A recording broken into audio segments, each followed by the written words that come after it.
At saka may tanong pala ako kasi, di ba may clip akong nakita din sa TikTok. Bakit ka pala sinabihan ni Shuvi nun na, Vince, babasahan kita ng Bible verse. Para naman luminis yung utak mo.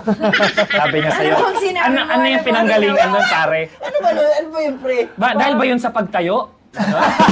Kaya kailangan mong malinis? Hindi sa ganun yun. Okay, guys. Hindi sa ganun yun. Joke lang, guys. Joke lang yun.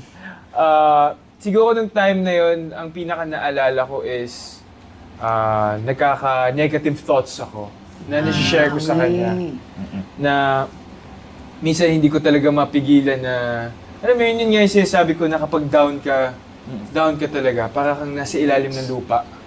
Na wala kang choice kung hindi sabihin sa mga kasama mo kung ano talaga yung nararamdaman mo.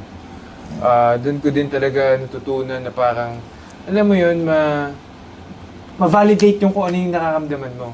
Kasi dito sa labas, masasabi ko na ang importante sa akin is ma-validate ko kung ano yung nararamdaman ng kausap ko.